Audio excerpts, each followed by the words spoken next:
All right, let's talk about something big. So, you're a UK entrepreneur and you're looking at the US market.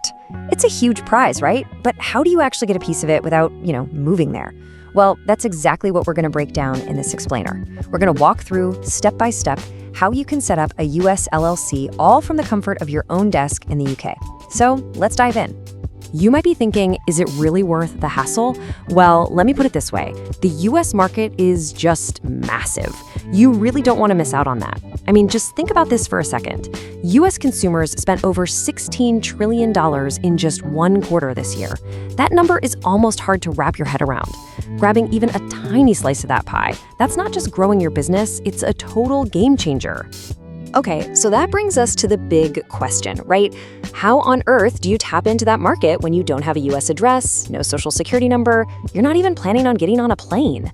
Well, the answer, and it's a really powerful one, is the US LLC, and we're about to show you exactly how to do it. So why an LLC? What makes it the go-to choice? Well, a few really important things. First up, you get limited personal liability. Think of it like a legal firewall between your personal finances and your business. It's huge for peace of mind. Second, it's your key to the US market. It gives you instant credibility with US partners and customers, and it makes things like using US payment processors so much smoother. And maybe the best part? The tax situation. LLCs have this great feature called pass-through taxation, which basically means you avoid getting taxed twice on your profits. It's a much cleaner, simpler setup. This video contains affiliate links. Before we dive into the exact step-by-step process of taking your brand global, let's talk about the foundation. You absolutely cannot unlock the full power of the US market, like accessing top-tier US business bank accounts, setting up Stripe, or gaining instant global credibility without a properly structured US business entity.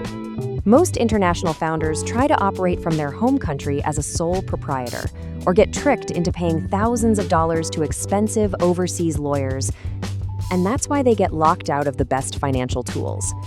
Your business needs to be a legitimate, recognized US legal entity, no matter where you live in the world. That's where Busy comes in.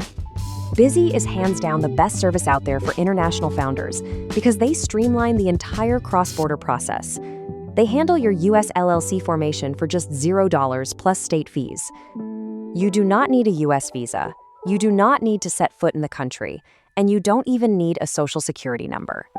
They take care of your articles of organization, provide the US registered agent service you are legally required to have, and help you secure your EIN, which is the absolute golden ticket you need as a non-resident to open those payment gateways.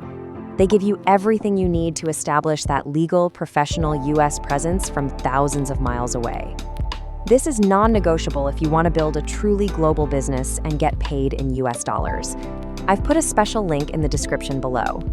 Use that link to get your US LLC set up through Busy today and unlock some exclusive perks and discounts. Get that handled first, and then let's start scaling. All right, first things first. Before you can do anything else, you've got two big decisions to make: where to register your company and what to call it. And trust me, these aren't small details. They'll affect your taxes, your privacy, and even how you grow down the line. Okay, so choosing a state. The first thing you need to know is there's no magic best state for everyone. It really depends on what your business is all about. For example, if you're planning on raising money from venture capitalists, Delaware is kind of the gold standard. Investors just love its predictable corporate law.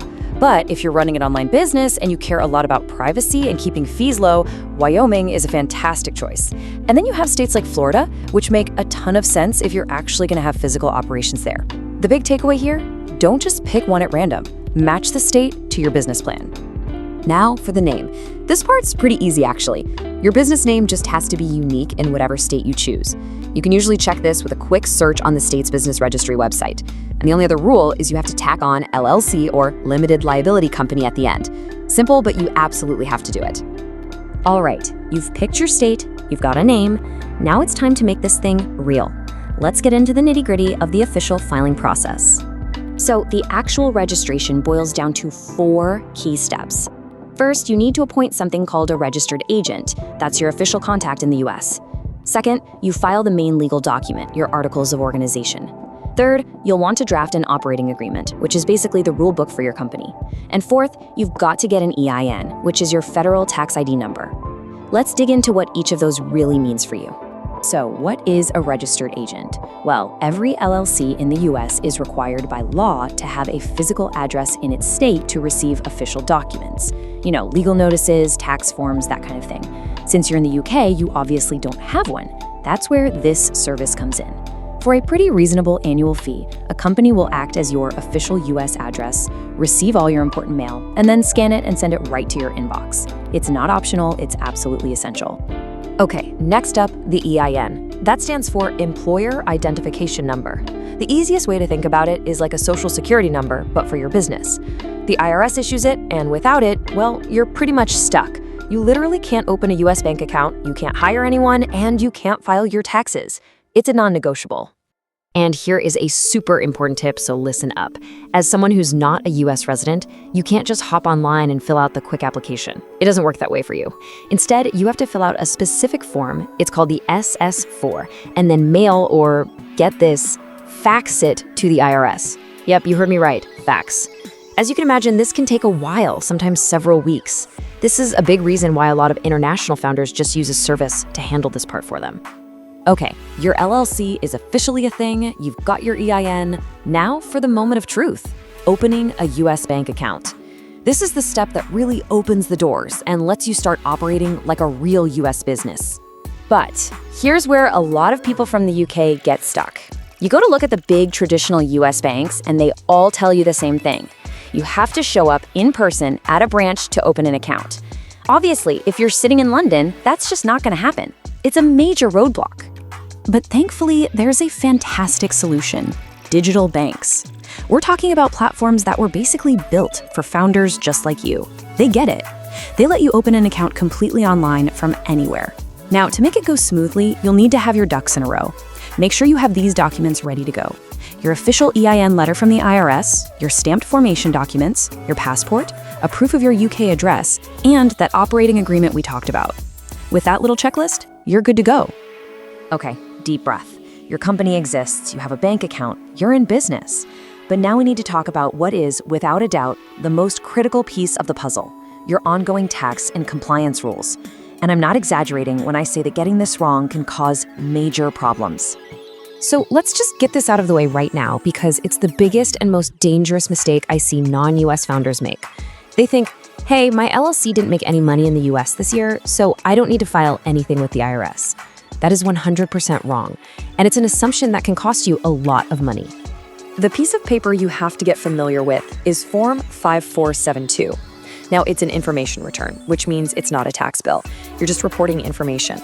Specifically, if you're the only foreign owner, you have to use it to tell the IRS about any transactions between you and your company. Things like putting money in to get started or taking money out. And here's the key: you have to file this even if your LLC made absolutely no money. Zero income still means you have to file. So why am I being so dramatic about this one form? Because the penalty for not filing it, or even just filing it late, starts at $25,000. That's not a typo. That's the minimum penalty. This is why you cannot ignore this. It's a serious, serious requirement. Okay, to make this super simple, here's a quick summary of your main federal filings. That Form 5472 we just talked about, that's the big one. It gets attached to a very basic corporate return called a Pro Forma 1120, and the deadline is usually April 15th. Now, totally separate from that, if you personally earn income from US sources, you'll need to file a Form 1040-NR. Just think of this little chart as your cheat sheet to stay out of trouble. Last but not least, let's talk about how your LLC is taxed. By default, it's what's called a pass-through entity. All the profits just pass through to you personally, and you're taxed on them once. It's clean and simple. But you have a choice. You can choose to have your LLC taxed like a bigger company, a C Corp. In that case, the business pays its own tax, and then if you take dividends, you get taxed on that money again. Sounds bad, right? Double taxation. But it can actually be a good strategy if you plan to pour all the profits back into the business, or if you're chasing that VC money. For most folks starting out, though, that default pass-through setup is usually the perfect fit. And that's it. That's the playbook. From picking a state all the way to handling your US tax filings, you now have the map to get into the US market. It's a massive place, just packed with opportunity. So now, there's really only one question left to ask yourself. What are you going to build with it?